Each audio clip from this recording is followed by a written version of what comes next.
عالم کی شان کیا ہوتی ہے، عالم کا وقار کیا ہوتا ہے، عالم کا مرتبہ کیا ہوتا ہے، اور ان کی عظمتوں کی رفعت اور بلندی کیا ہوتی ہے، اس کے تعلق سے قرآن حکیم میں میرے رب العالمین ایک جا بجا علماء کے تذکرے فرمائے، ان کے عظمت کے قصیدے پڑھے گئے، ان کی رفعت بیان کی گئی، ان کی شان بیان کی گئی، اور ان کی عظمت کے ڈلتے بتائے گئے۔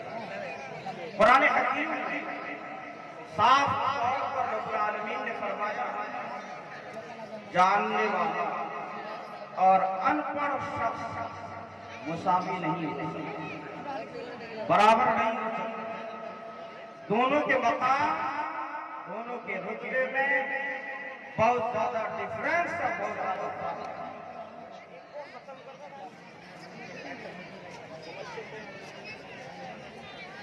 بہرحال میں یہ عرض کر رہا تھا، ایک عالم دین اور ایک ان پڑھ شخص کے بارے میں قرآن حکیم نے صریح الفاظ میں کلیئر شبدوں میں واضح کر دیا ہے کہ دونوں میں تساوی نہیں، دونوں میں برابری نہیں۔ مجھے یاد آ رہا ہے امام عشق و محبت اعلیٰ حضرت امام احمد رضا قادری برکاتی رضی اللہ تعالی عنہ نے فتاوی رضویہ 5ویں جلد کے اندر ارشاد فرمایا، ایک عالم دین اور ایک جاہل انسان کے درمیان 700 منزلوں کا فرق ہے، ایک دو منزل نہیں، 700 منزلوں کا فرق ہے۔ اور یہ بھی فرمایا، ہر دو منزل کے بیچ میں اتنا ہی راستہ اور اتنا ہی فرق ہے، اتنا فرق سطح زمین سے لے کر آسمان کی منزل کے درمیان ہے۔ جانتے ہیں کتنا فرق ہے؟ تفسیر روح البیان کے اندر علامہ اسماعیل حقی نے ارشاد فرمایا، ایک انسان تیز رفتار گھوڑے پر سوار ہو کر کے لگاتار کنٹینیو تسلسل کے ساتھ مسلسل اگر 500 سال سفر طے کرے، جتنا راستہ طے ہوگا اتنا راستہ اس فرش زمین سے لے کر آسمان کے شامیانہ کے درمیان ہے۔ مجدد اعظم نے فرمایا، ایک عالم دین اور ایک ان پڑھ انسان کے رتبے میں ایک دو نہیں 700 منزلوں کا فرق، اور ہر دو منزل کے بیچ میں اتنا ہی ڈسٹینس اور اتنا ہی فاصلہ ہے جتنا فاصلہ آسمان اور زمین کے درمیان ہوا کرتا ہے۔ اندازہ نہیں لگا سکتے آپ میرے پیارے، میں قرآن کے نصوص کی طرف نہیں جاؤں گا، وقت نہیں ہے۔ حدیث سنیے میرے مصطفیٰ نے ان علماء ربانیین کے حوالے سے کیا فرمایا۔ ارشاد فرمایا، فضل العالم علی العابد کفضل القمر لیلۃ البدر علی سائر الکواکب۔ عام لوگوں میں، جاہل لوگوں میں، ان پڑھ لوگوں میں دو طرح کے لوگ ہوا کرتے ہیں، کچھ وہ جو ان پڑھ بھی ہے مگر عبادت کی توفیق بھی نہیں ہے، سجدہ بھی نہیں کر پاتا، مسجد کا دروازہ بھی نہیں دیتا ہے، جمعہ پڑھنے کی توفیق بھی نہیں ہوتی، پنجگانہ ادا کرنے کی توفیق نہیں ہوتی، مگر ہمارے انہی ان پڑھ بھائیوں میں کچھ وہ بھی خوش نصیب بھائی ہیں جو تعلیم سے تو آراستہ نہیں ہوئے مگر عبادت کی توفیق ملی ہے، پنجگانہ نماز پڑھتے ہیں، جمعہ کے دن حاضر ہوتے ہیں، تسبیح و تحلیل کرتے ہیں، اللہ کی بڑائی بیان کرتے ہیں۔ میرے مصطفیٰ نے فرمایا، میں ان جاہلوں کی بات نہیں کرتا جو عبادت نہیں کرتا ہو، میں ان جاہلوں کی بات کرتا ہوں جو عبادت گزار ہو، متقی ہو، پرہیزگار ہو، آمنہ کے نام فرماتے ہیں۔ ایک عالم کی فضیلت ایک عبادت کرنے والے جاہل پر اتنا ہی ہے جیسے رب نے آمنہ کے نام کی فضیلت میرے ادنا امتی پر عطا فرمائی ہے۔ میرے دوستو، میرے مصطفیٰ کا مقام ابو بکر سے بھی اعلیٰ، عمر سے بھی اعلیٰ، عثمان بن نورین سے بھی اعلیٰ، علی مرتضیٰ سے بھی اعلیٰ، خلفائے راشدین سے اعلیٰ، عشرہ مبشرہ سے اعلیٰ، صحابہ کے دین سے اعلیٰ، تابعین کی جماعت سے اعلیٰ، مگر جو مقام میرے مصطفیٰ کو ادنا امتی پر ہے، اس کا اندازہ ہم نہیں لگا سکتے ہیں۔ میرے مصطفیٰ نے ان علماء کے مقام کو بتانے کے لیے فرمایا جیسے مجھے مقام اور رتبہ میرے رب نے میری امتی کے ادنا انسان کر دیا ہے، ویسا ہی فضیلت عالم دین کو عبادت کرنے والے انسان کا ہوگا۔ آئیے بڑی پیاری حدیث سنا رہا ہوں، آپ تو سمجھ رہے ہیں، 5 وقت نماز ادا کر لیا بڑا تیر مار لیا، تہجد اگر کبھی ادا کر لی تو لوگ چرچے کریں یا نہ کریں، جناب تہجد گزار سے برداشت نہیں ہوتا۔ تسبیح کے دانے اگر کھٹکھٹانے لگے تو پھر اب ان کے اندر دیکھیں مادہ پرستی اور ہوس پرستی اتنی آ جاتی ہے کہ لوگوں کا مجمع دیکھتا تو تسبیح کی آواز بلند کر دیتا ہے۔ یہ حالات ہے ہمارے اندر، مگر علم دین اس کا مقام اتنی، اس کی رفعت، اس کی شان کیا ہے؟ میرے مصطفیٰ نے فرمایا تدارس العلم ساعۃ خیر من سنۃ صیامها وقیامها۔ ایک سال نفلی روزے رکھو، ایک سال نفلی نمازیں پڑھو، مگر ایک گھڑی عالم دین اگر علم دین کا درس دے تو جو رتبہ اللہ رب العزت اس عالم ربانی کو عطا فرمائے گا، ایک سال عبادت کرنے والے عابد کو عطا نہیں فرمائے۔ یہ علم دین کی فضیلت ہے، یہ علم دین کی رفعت ہے، یہ علم دین کی شان اور یہ علم دین کا مقام ہے۔ آئیے ایک حدیث اور سنیے، میرے مصطفیٰ نے فرمایا، اس سے پہلے ایک بات مجھے بتائیں، آپ کے بچے، آپ کے لختے جگر، آپ کے نور نظر کچھوچا شریف کے کوئی پیر صاحب، بریلی شریف کے کوئی پیر صاحب، مارے ہرا متحرہ کے کوئی پیر صاحب، ارے اس طرف مت جائیے۔ آپ کے علاقے کے کوئی بڑے عالم دین اگر آپ کے بچے کو لے لے اور کہے یہ ہماری طرح ہے، یہ کچھوچا کے پیر کی طرح ہے، یہ بریلی کے پیر کی طرح ہے، یہ مارے ہرا کے مشائخ اعظام کی طرح ہے، آپ کا سینہ تو 56 انچ کا ہے، آپ تو گدگدا جائیں گے، آپ تو پھر قہوہ خانوں میں، ہوٹلوں کے اندر، مارکیٹوں میں اپنے احباب کے درمیان اس کے چرچے کریں گے کہ میرے بیٹے کی ایسی شان بیان کی گئی ہے، انہیں کچھوچا کے پیران اعظام کی طرح کہا گیا ہے۔ تمہارے بچے کو کچھوچا کے پیر کی طرح کہہ دیا جائے تو پھر تم اس کے ڈنکے بجاؤ۔ ان علماء کو دنیا کے لوگوں نے نہیں، آمنہ کے نام نے فرمایا علماء امتی کانبیاء بنی اسرائیل، فرمایا میری امت کے علماء دنیا کے عام لوگوں کے طرف نہیں، بنی اسرائیل کے نبیوں کے بارے میں۔ نعرہ تکبیر، نعرہ رسالت، حضرت اعلیٰ حضرت علامہ مفتی عارف حسین صاحب قبلہ مصباحی، نعرہ تکبیر۔ کیا فرمایا میرے مصطفیٰ نے؟ میری امت کے علماء بنی اسرائیل کے نبیوں کے مانند ہیں۔ بنی اسرائیل میں حضرت موسیٰ علیہ السلام جیسے جلیل الشان پیغمبر، حضرت عیسیٰ علیہ السلام جیسے جلیل الشان پیغمبر، اگر میرے مصطفیٰ کا کرم دیکھیں کہ اپنی جماعت اور اپنی امت کے علماء کو بنی اسرائیل کے نبیوں کی مانند اور ان کے مشابہ کہا۔ میں ایک کلیئر کر دے رہا ہوں کہ میرے مصطفیٰ نے جو ہمارے امت کے علماء کو بنی اسرائیل کے نبیوں کے مانند کہا تو ہمیں پھر پھولے نہیں سمانا چاہیے اور پورا گدگد ہو کر کے پھولنا پھٹنا نہیں چاہیے، ہمیں اپنی حقیقت بھی دیکھنی چاہیے۔ میں آپ کو بتا دے رہا ہوں، میرے نبی نے جو ہمیں اس امت کے علماء کو بنی اسرائیل کے نبیوں کی طرح کہا ہے۔ بہت سارے لوگ یہ بھی کہہ سکتے ہیں کہ اب تک تو یہ لوگ فتویٰ دے رہے تھے کہ جو اپنے آپ کو نبی کی طرح کہے وہ کافر، اور آج یہ اسٹیج سے کہہ رہے ہیں کہ اس امت کے علماء بنی اسرائیل کے نبیوں کی طرح، تو ان پر کفر کا فتویٰ کیوں نہیں لگ رہا ہے؟ اگر دوسری جگہ کفر کا فتویٰ لگے تو یہاں بھی لگنا چاہیے۔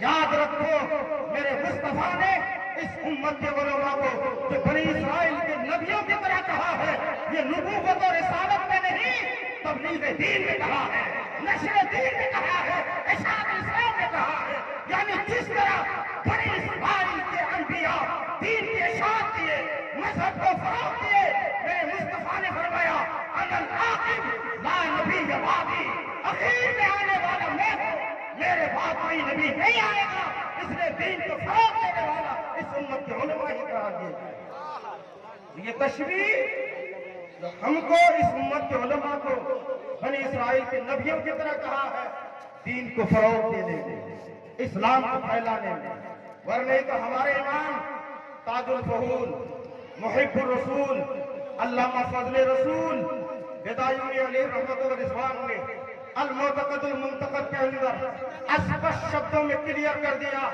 ایک پلڑے میں اگر دنیا کے سارے علماء، سارے اولیاء کو رکھ دیا جائے اور دوسرے پلڑے میں کسی نبی کے فضیلت اور ان کے کمال کے دریا کا ایک قطرہ رکھ دیا جائے تو وہ قطرہ بھاری پڑے گا اور ان سب کو اٹھا کر کے دے گا۔ یہ شان ہے انبیاء علیہ الصلوۃ والتسلیم کی۔ مگر نشر دین کے حوالے سے اس امت کے علماء کو میرے مصطفیٰ نے نبیوں کی طرح کہا۔ اس موقع پر مجھے تفسیر روح البیان کی ایک بڑی اچھی عبارت یاد آ رہی ہے۔ تفسیر روح البیان اسی حدیث کو امام اسماعیل حقی نے نقل فرمایا اور اس کے بعد ایک بڑا خوبصورت انہوں نے واقعہ، بڑی خوبصورت روایت بنائی۔ وہ روایت کیا ہے؟ امام ابو الحسن شاذلی رحمۃ اللہ بڑے پائے کے بزرگ ہیں، امام ابو الحسن شاذلی، وہ کہتے ہیں کہ میں مسجد اقصی میں تھا، رات کا کچھ حصہ گزرا، صحن بیت المقدس میں وہ آرام کرنے لگے۔ ان کے اپنے کلمات میں وہ کہتے ہیں کنت فی لذۃ النوم، میں نیند کی حلاوت، نیند کی شیرینی، نیند کی چاشنی لے رہا ہوں۔ نیند کی چاشنی سمجھ لیں، ایک انسان اگر سوئے اور حادثہ کام نہ کرے، مکمل غفلت طاری ہو جائے، احساس باقی نہ رہے، ذہن و دماغ کام نہ کرے، تو اسے نیند کا مزہ نہیں ملتا۔ مزہ تو اس وقت ملے گا جب اس کا احساس کام کرے، شعور اور دماغ کام کرے۔ تو اس کا مطلب وہ فرماتے ہیں میں تو سویا تھا مگر مکمل نیند کی کیفیت نہیں تھی بلکہ بیداری کی کیفیت تھی۔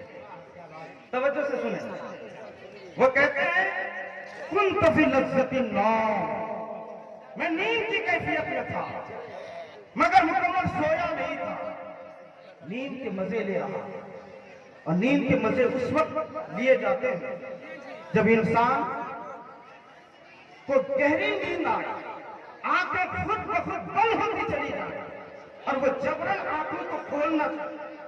جیسے امتحان کے موقع پر ہمارے اکثر طلبہ کرتے ہیں کہ آنکھیں ان کی بند ہوتی چلی جاتی ہیں مگر وہ جبرن پانی کا جھیسا مار مار کر کے وہ کسی طرح سے بیدار رہنے کی کوشش کرتا ہے۔ تو ایسے موقع پر جب آنکھیں بند ہوتی چلی جائے اور وہ بیدار رہنا چاہے تو اس موقع پر جو نیند کی مٹھاس اور نیند کی شیرینی ملتی ہے اسے لذت نوم کہتے ہیں۔ اب سنیے، وہ کہتے ہیں کنت فی لذۃ النوم، میں نیند کی چاشنی، یعنی ابھی مکمل سویا ہے۔ اسی درمیان دیکھا کہ مسجد اقصی کے دروازے سے کچھ لوگ داخل ہوئے، ایک تخت بچھا ہوا اور وہ تخت لولو اور زبرجد اعلیٰ کوالٹی کی موتیوں کا بنا، وہ حسین و جمیل لوگ دروازے سے داخل ہوتے ہیں مگر کسی نے تخت پر نہیں بیٹھے، سب نیچے بیٹھے۔ امام ابو الحسن شاذلی کہتے ہیں میں نے ان آنے والوں سے پوچھا تو کسی نے بتایا میں اللہ کا نبی ہوں، کسی نے بتایا میں اللہ کا ولی ہوں۔ انہوں نے اپنا تعارف کرایا، ان میں انبیاء تھے اور اولیاء تھے، علماء۔